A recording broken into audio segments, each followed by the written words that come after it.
नमस्कार, मी डॉक्टर योगेश पतिंगे, सहाय्यक प्राध्यापक GS College of Commerce Wardha. स्कंद व्यवस्थापनाच्या या न्यूमरिकल भागामध्ये आज आपण अगोदर फॉर्म्युल्यांवर चर्चा करणार आहोत आणि मग त्यानंतर आपल्याला प्रॉब्लेमला सुरुवात करायची आहे. तर आजच्या या पूर्ण लेक्चरमध्ये फॉर्म्युले काय आहेत, त्याचा अर्थ काय आहे, कुठे कुठे मी एकाच याचे तुम्हाला दोन दोन फॉर्म्युले दिले आहेत, त्याच्या मागचं लॉजिक काय आहे आणि मग प्रॉब्लेमचं जे स्वरूप राहील ते कशा पद्धतीनं राहील याच्याविषयी चर्चा करू. पण तत्पूर्वी सुरुवातीस थोडंसं स्कंद व्यवस्थापनाचं एक विदिन 3 ते 4 मिनिटामध्ये परत आपण रिवाईज करूया. मागच्या लेक्चरमध्ये मी तुम्हाला सांगितलंच आहे की जेव्हा त्या व्यवसायाकडे असलेली सामुग्री, कच्चा माल, अर्धनिर्मित माल, निर्मित माल, भांडारामध्ये पडलेली सामुग्री याचं जेव्हा योग्य पद्धतीने व्यवस्थापन केलं जातं त्याला स्कंद व्यवस्थापन किंवा इन्व्हेंटरी मॅनेजमेंट म्हटलं जातं. हे का केलं जातं तर तेही मुद्दे मी तुम्हाला मागच्या लेक्चरमध्ये स्पष्ट केले की जेव्हा ग्राहकांची मागणी मध्ये चढ उतार असतो, ग्राहकांच्या आवडीनिवडीमध्ये बदल असतो, ऑर्डर चक्रामध्ये बदल असतो, तर ही तफावत कमी करण्यासाठी, येणारे व्यत्यय कमी करण्यासाठी आपल्याला स्कंद व्यवस्थापनाची मदत घ्यावी लागते. बफर स्टॉक तयार करून ठेवावा लागेल जेणेकरून मग मागणीमध्ये जर वाढ झाली तर ती वाढ कशा पद्धतीने आपल्याला हँडल करता येईल, कशा पद्धतीनं त्याच्यातून आपल्याला तोडगा काढता येईल त्या प्रश्नातून, याचं एक व्यवस्थापन म्हणा ते स्कंद व्यवस्थापनाच्या स्वरूपातून आपल्याला करता येतं. म्हणून मग स्कंद व्यवस्थापन किंवा इंग्लिशमध्ये ज्याला आपण इन्व्हेंटरी मॅनेजमेंट म्हणतो हे त्या व्यवसायासाठी अत्यंत महत्त्वाचं आहे. कारण सुरुवातच तिथून होते. कारण तो व्यवसाय जर एखादी वस्तू बनवित असेल तर ती वस्तू बनविण्यासाठी जी सुरुवात होते आहे ती कच्च्या मालापासून होते आहे. मग तिथूनच जर व्यवस्थापन चांगलं झालं तर त्या व्यवसायाशी संबंधित जे बाकीचे व्यवस्थापन असतात, मग ते विपणन व्यवस्थापन असेल, आर्थिक व्यवस्थापन असेल, मानव संसाधनाचं व्यवस्थापन असेल, स्कंद व्यवस्थापन असेल, जो आपला आजचा मुद्दा आहे, जो कालचाही मुद्दा होता, या सर्व बाबी एकमेकाशी निगडीत असतात, जुळलेल्या आहेत. तर याचाही विचार करणं अत्यंत आवश्यक आहे. आपल्या सिलेबसमध्ये युनिट नंबर 2 मध्ये जसं मी मागेही सांगितलं तो परत एकदा रिपीट करतो आहे की यातला जो पहिला पार्ट होता तो प्रोजेक्टशी संबंधित होता, प्रकल्पाशी संबंधित होता की प्रकल्पाचा आराखडा कसा बनवायचा, प्रकल्प उभारण्यासाठीचे मार्ग काय आहे, प्रकल्प उभारणीसाठीचे जे वेगवेगळे टप्पे आहेत ते कसे आहेत आणि त्या अंतर्गत कुठल्या कुठल्या बाबी समाविष्ट होतात हे आपण या युनिट नंबर 2च्या पहिल्या भागामध्ये पाहिलं. युनिट 2चा जो दुसरा भाग आपण पाहतो आहे तो इन्व्हेंटरी मॅनेजमेंट किंवा स्कंद व्यवस्थापनाचा आहे. स्कंद व्यवस्थापनामध्ये जो थेरॉटिकल अप्रोच होता तो आपण या पहिल्या युनिटमध्ये, पहिल्या याच्या अगोदरच्या लेक्चरमध्ये पूर्ण आपण त्यामध्ये चर्चा केली आहे आणि त्यातला जो एक महत्त्वाचा मुद्दा होता तो आपण मागच्या लेक्चरमध्ये कव्हर केला आहे. आज आपण जो पाहतोय ते पाहतोय न्यूमरिकलला सुरुवात करण्यासाठीच्या अगोदरची जी फॉर्म्युले राहतात त्या फॉर्म्युल्यांवर आज आपण चर्चा करू. प्रॉब्लेम स्टार्ट करण्याच्या अगोदर तुम्हाला त्यांची पार्श्वभूमी समजणं अत्यंत आवश्यक आहे. कारण आपण लगेच प्रॉब्लेमला सुरुवात करणं माझ्या दृष्टीनं ते योग्य नाही. ज्या विषयाचे प्रॉब्लेम आपण सॉल्व्ह करतो आहे त्या विषयाचा अर्थ, त्याच्या मागची भूमिका, ते का आवश्यक आहे, व्यवसायासाठी त्याचं काय कॉन्ट्रीब्युशन आहे, किती महत्त्वाचं आहे हे अगोदर आपल्याला समजलं पाहिजे, जे मी तुम्हाला मागच्या लेक्चरमध्ये समजावून सांगितलं. आता आपण वळूया फॉर्म्युल्याकडे. पण फॉर्म्युले स्टार्ट करण्याच्या अगोदर, त्याला सुरुवात करण्याच्या अगोदर एक काही खर्च जे आहेत जे स्कंदाशी संबंधित, स्कंद विपणनाच्या व्यवस्थापनाच्या संबंधित आहेत ते मी इथे लिहिलेले आहेत.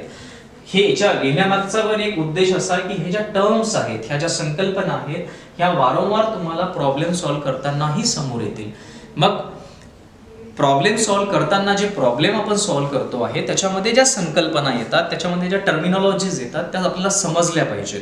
त्याच्या मागचं लॉजिक काय आहे, त्याचा अर्थ काय आहे हे जेव्हा आपल्याला समजेल तेव्हा मग प्रॉब्लेमचं कुठलंही स्वरूप का असेना, कुठल्याही पद्धतीचं प्रॉब्लेम का असेना, ते कितीही फिरवून विचारलं असेल तरी ते प्रॉब्लेम मग सॉल्व्ह करण्यात आपल्याला अडचण जाणार नाही. यालाच एक आपण म्हणतो बेसिक कन्सेप्ट क्लिअर असणे. म्हणून कसं आहे, इमारत आपली कितीही चांगली असेल पण त्या इमारतीचा खालचा जो पाया असतो तो जर मजबूत असला तर ती इमारत आणि त्या इमारतीचं एक आयुष्यही नक्कीच जास्त राहील. हाच आपला त्यासाठीचा जो प्रयत्न आहे तो याच आणि त्याच मार्गाने आपल्याला करायचा आहे. तर पहिला जो खर्च आहे किंवा पहिली जी टर्म संकल्पना यूज केली जाते ती राहते होल्डिंग किंवा कॅरिंग कॉस्ट. जेव्हा तुम्ही स्कंदाला तुमच्याकडे ठेवता, तुमच्या ज्या काही साठवणीची जागा असेल तिथं ठेवल्या जातं, तर नॅचरली त्या साठवणीच्या जागी तिथे त्याला साठवण करणे, ठेवणे, त्याची काळजी घेणे, त्याची सुरक्षा करणे, त्याला वाचविणे, वेगवेगळ्या म्हणजे आगीपासून म्हणा, पाण्यापासून म्हणा, चोरीपासून म्हणा. तर त्यासाठी जो खर्च येतो तो राहतो त्या स्कंदाचा होल्डिंग कॉस्ट. किंवा मग ते स्कंद किंवा ते इन्व्हेंटरी एका जागेवरून जर तुम्ही दुसऱ्या जागेवर नेत असाल किंवा जिथे ती उगम पावते आहे तिथून तुम्ही तुमच्या व्यवसायामध्ये, उद्योगामध्ये आणत असाल, तर त्यासाठी जो खर्च येतो तो कॅरिंग कॉस्ट असतो. त्याला नॅचरली एक टाइम लिमिट असतं, या तारखेपासून या तारखेपर्यंत. कारण स्कंदासाठी जो खर्च आहे तो काही लाईफ टाईम तुम्हाला त्या पर्टिक्युलर एका स्टॉकवर किंवा त्या मालावर किंवा त्या पर्टिक्युलर एक काय म्हणू शकतो आपण लॉटवर हा त्याच्या लाईफ स्पॅनपर्यंतच राहील. की आलेला कच्चा माल आणि त्या कच्च्या मालाचं झालेलं निर्मित वस्तूमध्ये रूपांतर, तो तेवढा जो स्पॅन आहे तो कदाचित कॅरिंग कॉस्ट आणि होल्डिंग कॉस्ट त्या व्यवसायासाठी राहू शकतो. म्हणून पहिली संकल्पना आहे होल्डिंग कॉस्ट किंवा कॅरिंग कॉस्ट, जे मी इथं मराठीमध्ये पण लिहिलेलं आहे की माल साठवण्याचा झालेला खर्च किंवा मालाच्या वाहतुकीसाठी झालेला खर्च. दुसरी संकल्पना जी नेहमी वापरली जाते ती आहे ऑर्डरिंग कॉस्ट, म्हणजे माल ऑर्डर करण्यासाठी झालेला खर्च. तुम्ही माल ऑर्डर करीत आहात, तो ऑर्डर करण्यासाठी जो काही खर्च असतो किंवा जी काही एक प्रणाली असते, एक सिस्टम असते, त्या सिस्टममध्ये जो एक वेळ लागतो, जो खर्च लागतो किंवा ज्या मार्केटिंग एक्सपेन्सेस म्हणू शकता, तर त्यासाठी जो खर्च आहे तो खर्च येतो ऑर्डरिंग कॉस्टमध्ये. हा वेगवेगळ्या व्यवसायासाठी वेगवेगळा त्या पदार्थावर, त्या वस्तूवर, त्या कच्चा मालावर डिपेंड करेल. कच्चा माल नाशवंत जर असेल तर कदाचित त्याला कोल्ड स्टोरेज द्यावं लागेल, मग कोल्ड स्टोरेजसाठी वेगळा खर्च लागेल. जर पर्टिक्युलर सीझनमध्ये असेल तर त्या सीझनसाठी कदाचित ते जास्त महाग झालेलं असेल. तर या सर्व बाबींचा जर आपण विचार केला तर थोडक्यात माल ऑर्डर करण्यासाठीचा जो खर्च असतो त्याला म्हटलं जातं ऑर्डरिंग कॉस्ट. आणि तिसरा जो आहे तो स्टोरेज कॉस्ट, माल साठवण्याचा खर्च. परत तेच झालं, होल्डिंग कॉस्ट आणि स्टोरेज कॉस्ट हा एक प्रकारे एक सारखाच आहे, पण त्याला मी त्या पद्धतीने तिथे परत एकदा लिहिलं म्हणजे कदाचित तुम्हाला त्यामध्ये कन्फ्युजन होऊ नये की याला होल्डिंग कॉस्ट आणि हे स्टोरेज कॉस्ट हे वेगवेगळं काय आहे. तर त्याला परत मी तसंच तिथे लिहिण्याचं केलं. काही याच्यामध्ये होल्डिंग कॉस्ट हा तात्पुरत्या स्वरूपामध्ये दाखवला जातो आणि स्टोरेज कॉस्ट हा थोडा जास्त कालावधीसाठी दाखवू शकतो. तसाही त्याचा प्रामुख्याने कुठे कुठे उल्लेख केलेला आहे. तर ते मला तुम्हाला तेच सांगायचं होतं की जेव्हा मी इथे दुनियाचा मराठीमध्ये अर्थ तोच लिहिला आहे, पण कुठे कुठे होल्डिंग हे तात्पुरत्या स्वरूपामध्ये असतं, स्टोरेज ह्याचा जो स्पॅन असतो तो जास्त असतो. त्यामुळे जिथे टाइम पिरियड जर इन्व्हॉल्व त्याच्यामध्ये झाला तर मग होल्डिंग आणि स्टोरेज याच्यामध्ये नक्कीच फरक राहील. कारण होल्डिंगचा पिरियड हा कमी राहील, स्टोरेजचा पिरियड हा जास्त राहील. पण दोघांचाही जर एक ढोबळमानाने अर्थ आपण घेतला तर तो एक पकडून ठेवणे, साठवून ठेवणे हाच होतो. तर हे 3 प्रकारचे कॉस्ट किंवा त्याच्यामध्ये 2च प्रकारचे तुम्ही म्हणू शकता जे नेहमी आपल्या प्रॉब्लेम्समध्ये आपल्याला वापरावं लागेल. त्यानंतर आपण येऊया फॉर्म्युल्यांवर. पहिला फॉर्म्युला जो आहे तो आहे रीऑर्डर लेवलचा, ज्याला आपण शॉर्ट फॉर्म मध्ये ROL यूज करूया. रीऑर्डर लेवलचा फॉर्म्युला आहे, त्याचा फॉर्म्युला आहे maximum usages rate multiplied by maximum lead time. परत एकदा रिपीट करतो आहे, reorder level ROL equals to maximum usages rate multiplied by maximum lead time. Inventory मॅनेजमेंटमध्ये इन्व्हेंटरीचा जो स्पॅन आहे तो कॅल्क्युलेट करण्यासाठी लीड टाइम ही संकल्पना यूज केल्या जाते. मॅक्सिमम राहतो, मिनिमम राहतो, त्याच्यातून आपल्याला ॲव्हरेज काढावा लागतो, जे तुम्हाला समोर दिसेलच, इथेच असेल. Maximum level, minimum level, average stock level काढण्यासाठी. तसंच ॲव्हरेज टाइम लिमिट पण आपल्याला काढता येतं. प्रॉब्लेम ज्या पद्धतीने आपल्या समोर येतील त्या प्रॉब्लेमला पाहून आपल्याला नेमका यामध्ये फॉर्म्युला आपल्याला यूज करायचा आहे. दुसरा जो फॉर्म्युला आहे तो आहे मिनिमम लेवलचा, तो आहे रीऑर्डर लेवल. आता रीऑर्डर लेवल इथे मी यूज केलेला आहे, पण रीऑर्डर लेवल जर दिलेलं नसेल प्रॉब्लेममध्ये तर आपल्याला अगोदर या फॉर्म्युल्याची मदत घ्यावी लागेल. या फॉर्म्युल्याच्या मदतीने आपल्याला रीऑर्डर लेवल काढावं लागेल. ते आलेलं उत्तर इथे घेऊन नंतर मग आपल्याला ॲव्हरेज युजेस रेट जो प्रॉब्लेममध्ये दिलेला असेल multiplied by average lead time. मग ॲव्हरेज लीड टाइम म्हणजे हा कुठून येईल तर मग minimum lead time plus maximum lead time divided by 2 equals to average lead time. तो फॉर्म्युला आपल्याला यूज करावा लागेल. जसे जसे प्रॉब्लेम्स आपल्याला समोर आपण जाऊ तर आपलं तुमच्या काही संकल्पना प्रॉब्लेम सॉल्व्ह करतानाही क्लिअर होतील. तुर्तास आपण फक्त एक फॉर्म्युलांची तुम्हाला ओळख व्हावी म्हणून आपण हे फॉर्म्युले इथे लिहिलेले आहेत. तिसरा जो आहे, जसं इथं मिनिमम लेवल होतं, तर तिसरा फॉर्म्युला आहे मॅक्सिमम लेवलचा. तर मॅक्सिमम लेवलचा फॉर्म्युलाची सुरुवात पण तशीच होते, रिऑर्डर लेवल. सुरुवातीला रिऑर्डर लेवल जर त्या प्रॉब्लेम मध्ये दिलेलं नसेल तर रिऑर्डर लेवलसाठी आपल्याला हा फॉर्म्युला यूज करावा लागेल. Reorder level equals to maximum usages rate multiplied by maximum lead time. ते उत्तर तुम्हाला इथे मिळेल.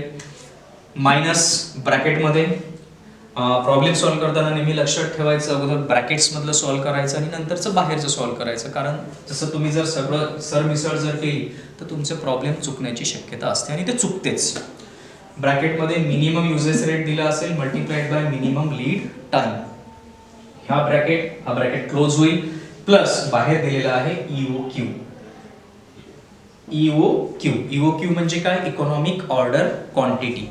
परत EOQ जर दिलेलं असेल तर आपण इथे डायरेक्टली लिहू शकतो, पण दिलेलं जर नसेल तर इकॉनॉमिक ऑर्डर क्वांटिटीचा एक दुसरा फॉर्म्युला मी इथे मेन्शन केलेला आहे, तो आहे √2AO डिवायडेड बाय C. त्याला परत तिथे एक्सपांड करून दिलेला आहे की त्याचा अर्थ काय होतो. A equals to annual consumption unit, O म्हणजे आहे ऑर्डरिंग कॉस्ट पर ऑर्डर आणि C equals to carrying cost. Carrying कॉस्टची जी संकल्पना आहे ती तुमची मी इथेच क्लिअर केलेली आहे की जो माल साठवण्यासाठीचा जो खर्च असतो किंवा एका ठिकाणाहून दुसऱ्या ठिकाणी जो आपण माल नेतो त्यासाठी जो खर्च होतो त्याला कॅरिंग कॉस्ट असं म्हणतात. मग जेव्हा तुमच्याकडे या तिन्ही व्हॅल्यूज आल्या त्या तुम्हाला या फॉर्म्युल्यामध्ये पुटअप करून तुम्हाला आन्सर काढावा लागेल. आता कुठल्या प्रॉब्लेम मध्ये C चा आन्सर डायरेक्टली दिला जात नाही. जे C आपल्याला इथे लिहायचं C equals to cost of material per unit multiplied by carrying cost percentage. हे अगोदर आपल्याला काढावं लागेल. ही व्हॅल्यू आपल्याला इथे पुटअप करावी लागेल. याद्वारे तुम्हाला मिळेल इकॉनॉमिक ऑर्डर क्वांटिटी. आणि जर तुम्ही मग मॅक्सिमम लेवल काढत असाल तर मॅक्सिमम लेवलमध्ये मग EOQ चा आन्सर तुम्हाला इथे पुटअप करावा लागेल. म्हणून जर एक पूर्ण याचं एक पाहतो म्हटलं तर reorder quantity, reorder level, economic order quantity ह्या ज्या व्हॅल्यूज आहेत ह्या आपल्याला अगोदर काढून घ्याव्या लागतील आणि मग त्याच्याशी संबंधित जे काही फॉर्म्युले असतील त्यामध्ये त्या पुटअप कराव्या लागतील. त्यानंतर एक चौथा फॉर्म्युला जो आहे तो आहे ॲव्हरेज स्टॉक लेवलचा. इथे मी तुम्हाला 2 फॉर्म्युले दिले आहेत. दोन्ही यूज करण्याची काही गरज नाही. प्रॉब्लेममध्ये जर तुम्हाला मिनिमम लेवल आणि मॅक्सिमम लेवल दिली असेल तर तुमचं naturally average stock level easily निघून जाईल. पण यापैकी कुठलंही एक नसेल, समजा गृहीत धरूया मॅक्सिमम लेवल राहत नाही कधी कधी, तर मॅक्सिमम लेवल जर नसेल तर एक अल्टरनेटिव्ह फॉर्म्युला आहे minimum level plus 1/2 reorder quantity. पण रिऑर्डर क्वांटिटीसाठी परत तुम्हाला या पहिल्या फॉर्म्युल्याची मदत घ्यावी लागेल आणि त्यामध्ये याद्वारे तुम्हाला रिऑर्डर लेवल काढून ते आन्सर तुम्हाला इथे पुटअप करावं लागेल. म्हणजे आपल्या प्रॉब्लेमची गरज काय आहे, आपल्या प्रॉब्लेममध्ये कुठली इन्फॉर्मेशन दिली आहे त्याचा सारासार पद्धतीने विचार करून आणि कुठल्याही पद्धतीचं कन्फ्युजन होता कामा नाही, कारण फॉर्म्युल्यांची संख्या ही जास्त राहते. आता जेव्हाही काही फॉर्म्युले मी इथे लिहिलेले आहेत हे प्रॉब्लेम स्टार्ट होण्याच्या अगोदर लिहिले आहेत, पण जेव्हा आपण प्रॉब्लेम स्टार्ट करतो तेव्हाही त्या प्रॉब्लेममध्ये रँडमली काही फॉर्म्युले येतात जे त्या प्रॉब्लेमशी संबंधित असतात. फॉर्म्युले लिहित असताना जसं मी क्लासेसमध्ये नेहमी सांगतो की एका ठिकाणी सर्व फॉर्म्युले लिहायचे आणि त्याच्यानंतर 1 ते 2 पेज रिकामे सोडायचे, कोरे सोडायचे. कारण जेव्हा मग मी प्रॉब्लेम घेताना सुरुवात करतो किंवा आपले प्रॉब्लेम चालू होतात त्यामध्ये जे काही फॉर्म्युले येतात ते मग आपल्या त्या कोऱ्या जागेत परत लिहून घ्यायचे. म्हणजे काय होतं, तुमच्या सर्व फॉर्म्युल्यांचं कलेक्शन एका ठिकाणी होतं आणि परीक्षेसाठी ते तुम्हाला सोपं जातं. कारण सर्व फॉर्म्युले जर एका ठिकाणी आले तर एकाच नजरेमध्ये तुम्हाला ते फॉर्म्युले मिळतील. मग एखादा फॉर्म्युला जो तुमच्या प्रॉब्लेममध्ये लिहिलेला असेल तो कदाचित मिसिंग होऊ शकतो. त्यामुळे ह्या सर्व गोष्टींचा विचार आपण नेमका नोट्स डिझाईन करताना नक्कीच करावा. त्यानंतर जो 5वा फॉर्म्युला आहे तो आहे डेंजर लेवलचा. डेंजर लेवलचा अर्थ आपण तसाही तर लावू शकतो.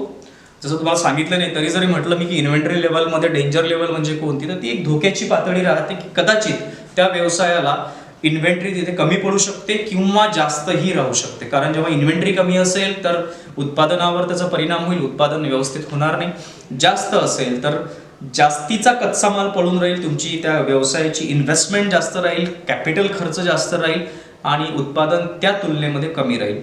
तर डेंजर लेवलला आपण दोन्ही बाजूने पाहू शकतो. त्याचेही 2 फॉर्म्युले तुम्हाला मी इथे दिलेले आहेत.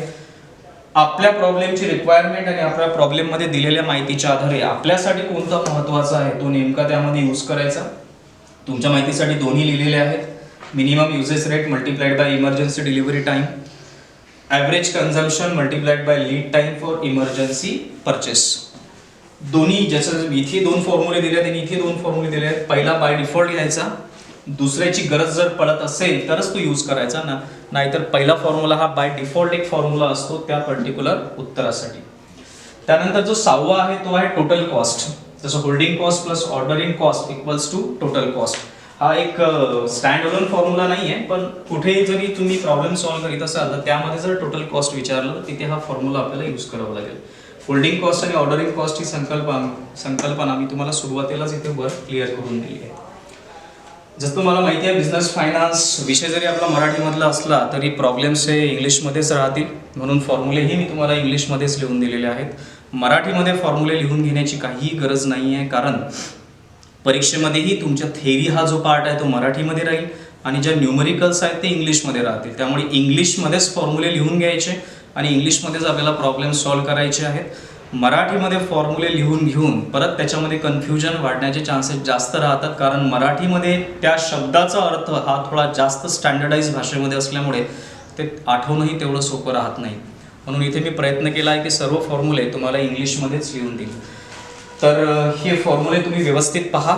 याच्या नोट्सही तुम्हाला अवेलेबल होतील, तिथेही तुम्हाला हे सर्व फॉर्म्युले मिळतील. पुढच्या लेक्चरपासून आपण प्रॉब्लेमला सुरुवात करूया आणि या प्रॉब्लेममध्ये या सर्व फॉर्म्युल्यांचा उपयोग आपल्याला करावा लागेल.